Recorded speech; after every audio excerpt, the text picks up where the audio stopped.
யார் யாரோ வாழ்வீரே சிலுவையை கண்டீரோ, சிலுவைக்காய் பணி செய்ய வாரீரோ. கிறிஸ்துவுக்குள் பிரியமானவர்களே, மரணத்தை ஜெயித்து உயிரோடு எழுந்த ஆண்டவர் இயேசு கிறிஸ்து நாமத்தினாலே SMPM NGPM மிஷனரி இயக்கத்தின் சார்பில் உங்கள் அனைவருக்கும் அன்பான வாழ்த்துலையும் வணக்கத்தையும் தெரிவித்துக் கொள்கிறேன். அன்பானவர்களே, இந்த இயக்கத்தின் மிஷனரி ஊழியங்களுக்காக உங்களில் அநேகர் ஜெபம் பண்ணுகிறீர்கள், இந்த ஊழியங்களை ஆதரிக்கிறீர்கள். உங்களுக்காக நாங்கள் அதிக நன்றியாக இருக்கிறோம். நீங்கள் கொடுக்கிற அந்த ஜெபத்தின் மூலம், உங்களுடைய காணிக்கைகள் மூலம் இதுவரையிலேயும் ஆண்டுடைய கிருபையினாலே சுமார் 6720 பேர் திருமுழுக்கு எடுத்து சுமார் 675 கிராமங்களில் முதல் தலைமுறை கிறிஸ்தவர்களாக ஆண்டவரை ஆராதிக்கிறார்கள். அது மாத்திரமல்ல, இந்த ஜூலை மாதத்தில் மாத்திரம் இதுவரையிலேயும் 12 புதிய சபைகள் உருவாக்கப்பட்டு 220 ஆத்துமாக்கள் ஞானஸ்நானம் பெற்று முதல் தலைமுறை கிறிஸ்தவர்களாக ஆண்டவரின் மந்தையிலே இணைந்திருக்கிறார்கள். இப்படி நம்முடைய தேசம் வேகமாக ஆண்டவர் பக்கமாக திரும்புவதற்கு ஆண்டவர் நம்மை பயன்படுத்தி வருகிறார். இந்தியா முழுவதும் 25 மாநிலங்களில் 168 பணிமயங்கள் அமைத்து சுமார் 210 மிஷனரிமார் நேபாள், பூட்டான், பங்களாதேஷ் பகுதிகளிலே ஆண்டுடைய நற்செய்தியை அறிவித்து கொண்டிருக்கிறார்கள். இதுவரையிலேயே 46 கிராமங்களில் ஆலயங்களை கட்டி பிரதிஷ்டை செய்திருக்கிறோம். கடந்த வாரம் வியாழக்கிழமை ஜார்க்கண்ட் மாநிலத்தில் ஒரு ஆலயத்தை பிரதிஷ்டித்தோம். ஆண்டவருக்கு மகிமையாக சுமார் 150லிருந்து 200 பேர் பங்கு பெற்றார்கள்.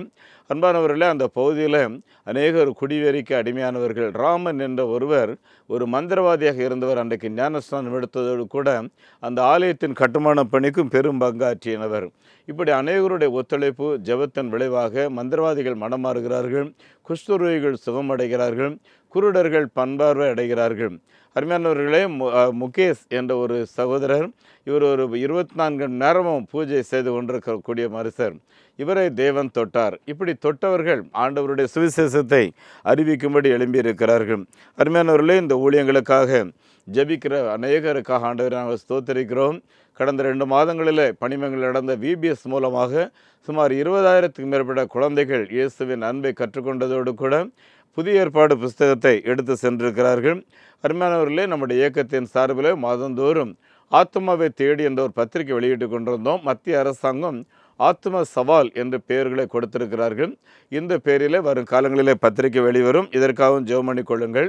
NGPM இயக்கத்தில் 8TG எக்ஸப்ஷன் இருக்கிறது. உங்களுடைய சிறப்பு நன்கொடைக்கு நீங்கள் 8TG எக்ஸப்ஷன் பெற்றுக்கொள்ளலாம்.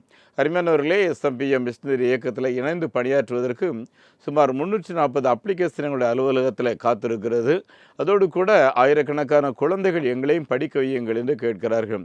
ஆகவே உங்களில் அநேகர் இந்த ஊழியங்களை ஆதரிக்கிறீர்கள். உங்களுடைய நண்பர்களுக்கும் உங்களுக்கு அறிமுகமானவர்களுக்கும் அந்த ஊழியங்களை பற்றி சொல்லுங்கள். நம்முடைய சபை போதகர்மார்களுக்கு சொல்லுங்கள். அருமையானவர்கள், நம்முடைய தேசத்தில் 4,15,000 கிராமங்களில் சபைகள் இருக்கிறேன்னு சொல்லுகிறார்கள். ஆனால் இந்திய தேசத்தில் இன்னும் 4 லட்சம் கிராமங்களில் சபைகள் கிடையாது. ஒவ்வொரு சபையும் ஒரு சபை உருவாக்குவோம் அப்படின்ற ஒரு தரிசனத்தை பெற்றுக்கொண்டாலே அருமையானவர்களே, இந்த 2030 ஆண்டுக்குள்ளாக ஆலயமே இல்லாத ஒரு கிராமம் கூட இல்லை என்று சொல்லக்கூடிய ஒரு நிலையை நம்ம உருவாக்க முடியும். ஆகவே ஒவ்வொரு கிறிஸ்தவர்களும் இந்த கடைசி காலத்தில் மிஷனரி பணியில் ஈடுபட உங்களை நான் நண்போடு கூட அழைக்கிறேன். அது மாத்திரமல்ல அன்பானவர்களே, நம்முடைய பணி மையங்களில் நான் கட்டுகிற ஆலயங்களில் ஒரு சிறிய தொழில் மையங்களை உருவாக்க வேண்டும். இதில் ஒரு டெய்லரிங் மிஷின், ஒரு கம்ப்யூட்டர் வைத்தோம் என்றால் அவர்கள் அதை கற்றுக்கொள்வார்கள். அவர்களுடைய வருமானங்கள் அதிகரிக்கிறதற்கு அது பிரயோஜனமாக இருக்கும்.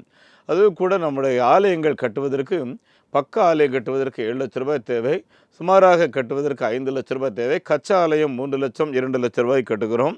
அருமையானவர்களே, நம்முடைய பணிமையங்களில் ஆதிவாசி குழந்தைகளுக்கு என்று சொல்லி விடுதிகளை கட்டி கொண்டிருக்கிறோம். ஒரு விடுதி கட்டுவதற்கு ஒரு ஹால் 15க்கு 10க்கு 1 லட்ச ரூபாய் தேவை. கடந்த மாதத்தில் ஒரு தாயார் 1 லட்ச ரூபாய் இந்த ஊழியங்களுக்காக கொடுக்கும்போது அவர்கள் சொன்ன காரியம், நான் ஒரு பொருத்தனை செய்து ஜெபம் பண்ணியிருந்தேன், ஆண்டவர் 2 பொருத்தனை கேட்டார், இந்த காணிக்கையை தந்தார் என்று சொன்னார்கள். அருமையானவர்களே, இந்த இயக்கத்தின் வங்கி எண்ணை குறித்து வைத்துக் கொள்ளுங்கள். நெகேமியா new generation partaker movement, state bank of India, 42 17 80 20 691, IFSC code SPIN 0061761. அதே போல் salvation mission partaker movement, Canara bank, account number 12 00 35549 490, IFSC code CNRP 005652. எங்களுடைய தொலைபேசி எண் 9447375550 9043867550. அருமையானவர்களே, இந்த நாட்களில் நாம் ஜெபத்தை குறித்து நாம் சிந்தித்து கொண்டிருக்கிறோம். ஜெபம் குடும்பத்துக்கு எவ்வளோ அவசியம் தேவை, நம்முடைய நாட்டுக்கு எவ்வளோ அவசியம் தேவை என்பதை சிந்தித்தோம். இப்பொழுது ஒரு தனி மனிதனுடைய ஜெபம், ஒரு தனி மனிதனுடைய அந்த போராட்டமான ஜெபம் எவ்வளோ பெரிய மாற்றங்களை உண்டாக்குகிறது என்பதை குறித்து நான் பேச இருக்கிறேன். ஏனென்றால் என் அன்பானவர்களே, இஸ்ரவேல் ஜனங்களை பெருந்திரளாக மோசே அழைத்து வரும்போது யாத்திராகமத்தின் புஸ்தகம் 32வது அதிகாரம் 32வது வசனத்தில் அந்த ஜனங்கள் தேவனை விட்டு வழி விலகி போகிறார்கள். மோசே ஆண்டுடைய பருவத்துக்கு போகிறார். தேவனுடைய வார்த்தைகளை வாங்குவதற்கு 40 நாட்கள் இடைவிடாமல் ஆண்டோடைய சமூகத்தில் காத்திருந்து அவருடைய வார்த்தையை அங்கே ஒரு கல்லில் எழுதப்படுகிறது. இவைகளெல்லாம் வாங்கி வருகிறதற்கு 40 நாள்.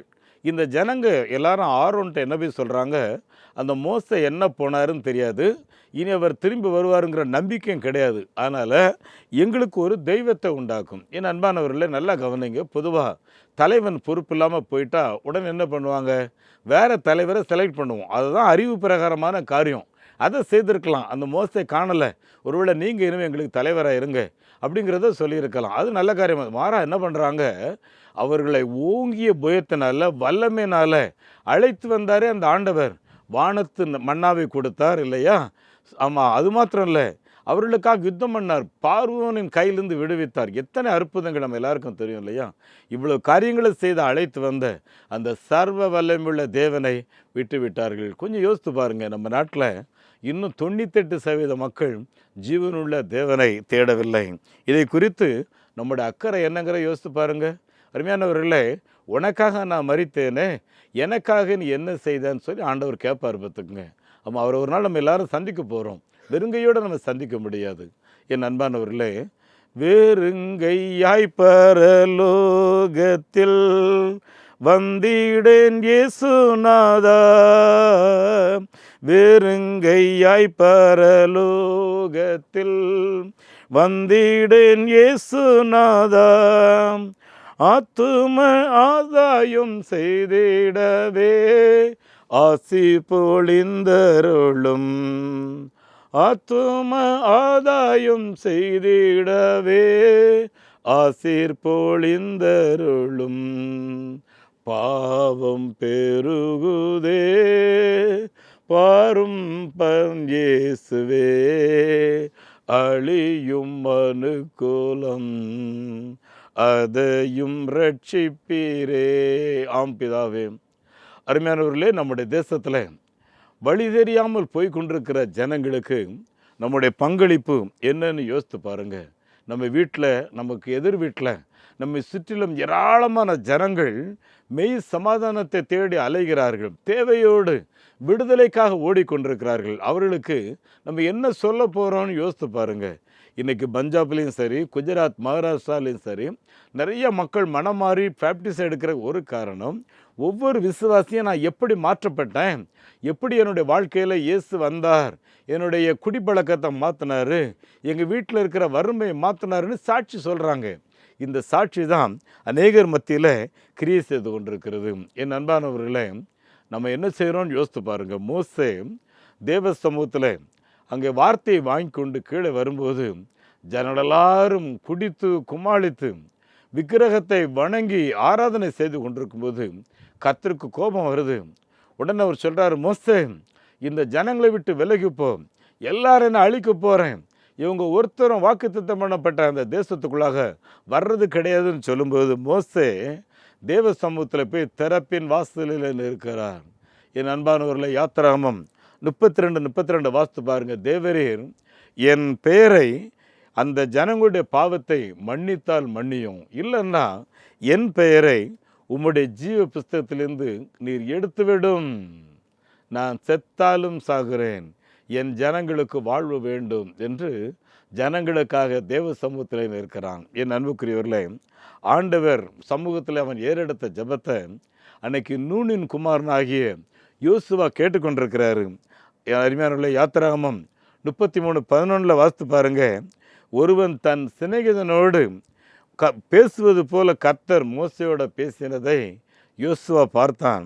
யோசுவா, அந்த பணிவிடைக்காரர் யோசுவா ஆசாரிப்பு கூடாரத்தை விட்டு பிரியாதிருந்தான் என்று எழுதியிருக்கிறது. என் அன்புக்குரிய தேவனுடைய பிள்ளைகளை, ஒருவேளை இந்த செபிக்கிற அனுபவம் மோசேயினிடத்திலிருந்து யோசுவாவினிடத்திலே வந்ததுனால தான் அவர் நடத்தின காலங்களில் எல்லாமே ஜெயமாக இருந்தது. பார்த்துக்குங்க, நீங்கள் வாழ்கிற வட்டாரத்தில் ஒருவர் கூட நரகம் போகக்கூடாது, எங்கள் தெருவில் இருக்கிற ஒருத்தர் கூட நரகம் போகக்கூடாது, எங்கள் பட்டணத்தில் இருக்கிற ஒருத்தர் கூட நரகம் போகக்கூடாது, எங்கள் மாவட்டத்தில் இருக்கிற ஒருத்தர் கூட நரகம் போகக்கூடாது, எங்கள் மாநிலத்தில் இருக்கிற ஒருத்தர் கூட நிம்மதி இல்லாமல் தற்கொலை பண்ணக்கூடாது, நரகம் போகக்கூடாது அப்படின்னு நம்மளுக்கு எத்தனை பேர் நம்ம ஜெபம் பண்ணுறோன்னு யோசித்து பாருங்கள். இந்த ஜெபந்தான் தேவ சமூகத்தில் ஒரு பெரிய மாற்றத்தை உண்டாக்கும், ஒரு பெரிய மாற்றத்தை உண்டாக்கும். என் அன்புக்குரியவர்களே, எண்ணாகமத்தின் புஸ்தகத்தை நீங்கள் வாசித்து பார்த்தீங்கன்னா, ஆண்டவர் இஸ்ரவேல் ஜனங்களை அழைத்து வரும்போது அவர்களுக்கு பாலும் தேனும் ஓடுகிற அந்த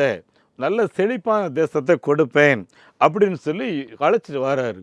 ஆனால் அப்படி அழைச்சிட்டு வரும்போது மோசேயின் கீழாக ஜனங்கள் வந்து கொண்டிருக்கும்போது கோரேகு அப்படிங்கிற ஒரு கூட்டம் மோசைக்கு விரோதமாக எழும்புறாங்க. ஒருவேளை மோசே ஒரு தனி மனுஷன்தான், அந்த மனுஷனுக்கு விரோதமாக ஒரு பெரிய கும்பல் எழும்பும்போது மோசே ஆண்டவர்கிட்ட போய், இந்த ஜனங்களை நானாக பெற்றெடுத்தேன், ஒரு தாய் தன் குழந்தைய கர்ப்பத்தில் சுமக்கிற மாதிரி நான் இவங்களை பெற்றெடுத்தேன்னா, ஒரு தாய் குழந்தைக்கு பால் கொடுக்குற மாதிரி இவங்களுக்கு நான் பால் கொடுத்தேனான்னு சொல்லி புலம்பும்போது ஆண்டவர் என்ன சொல்கிறாரு, இந்த ஜனங்களை விட்டு கொஞ்சம் நீ விலகிப்போ, நான் இந்த ஜனங்க அவ்வளோ பேரும் கொல்ல போகிறேன் அப்படிங்கிறாரு.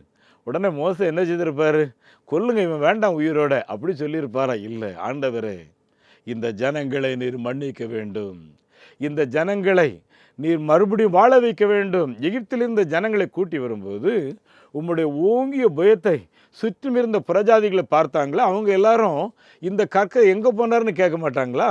உங்கள் நாமம் எங்கன்னு சொல்ல மாட்டாங்களா? ஆகவே இந்த ஜனங்களை நீர் காப்பாற்ற வேண்டும் அப்படின்னு சொல்லிட்டு 90 வயசு ஆரோன்ட்டு என்ன சொல்கிறார், ஆரோன் கர்த்தருடைய கரத்தில் கோபாக்கினை பற்றியேறி ஆரம்பித்து விட்டது, நீ ஜனங்களுக்காய் பாவ நிவிர்த்தி செய்யும்படி நான் திறப்பின் வாசலில் நிற்கிறேன், நீ ஆசாரிப்பு கூட்டத்திலிருந்து தூப கலசத்தை எடுத்துக்கொண்டு ஜனங்க மத்தியில் ஓடு. அருமையானவர்களே, 90 வயசு கிழமை ஒரு ஆத்ம பாரத்தோட ஜனங்க மத்தியில் ஓடுறார். அவர் எடுத்துட்டு ஓடுறதுக்குள்ள சுமார் 10,000 பேர் செத்து போயிட்டாங்க. யோசித்து பாருங்க, நீங்களும் நானும் தூங்க முடியுமா ராத்திரி? திறப்பின் வாசலில் நின்று ஜெபிக்க வேண்டாமா? 90 வயசில் அந்த கிழவன் ஓடுவார்னா நம்ம எவ்வளவு சுறுசுறுப்பாக நம்ம ஜெபம் பண்ணணும். அருமையானவர்களே, அழிந்து கொண்டிருக்கிற ஜனங்களுக்காக வேதனையோடு நம்ம எவ்வளோ போராடணும் கொஞ்சம் யோசித்து பாருங்கள்.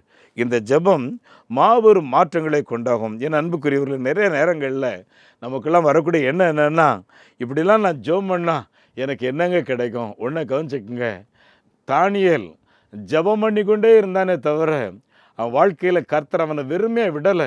உங்கள் எல்லாருக்கும் தெரியும், தானியேல் 6:24 எழுதியிருக்கு, தானியேலுடைய காரியம் என்றால் 4 அரசருடைய காரியங்களில் ஜெயமாக இருந்தது. ஜெபிக்கிற உங்கள் வாழ்க்கையில், உங்கள் பிள்ளைங்க வாழ்க்கை எப்பொழுதும் ஜெயமாக இருக்குது. அதனால தான் ஜெபிக்க வாங்கன்னு கூடுறேன். வாங்க, கர்த்தர் உங்களை ஆசீர்வதிப்பார். எங்கள் பரலோகத்தின் நல்ல பிதாவே, நீர் எங்களுக்கு தந்திருக்கிற இந்த ஒரே ஒரு வாழ்க்கையில், இந்த கடைசி கால நற்செய்திக்காக, உம்முடைய நாம மகிமைக்காக நாங்கள் செபிக்க வாழ ஆண்டவரே எங்களுக்கு கிருபை செய்யும்படி செபிக்கிறோம். இன்றைக்கு வார்த்தைகளை கேட்டுக்கொண்டிருந்த ஆண்டவரே, உம்முடைய பிள்ளைகள் ஒவ்வொருவரும் கூட இவைகள் 30, 60, 100 கிரியை செய்யட்டும். இந்த வார்த்தைகளை நீர் கேட்டதற்காக ஸ்தோத்திரம்.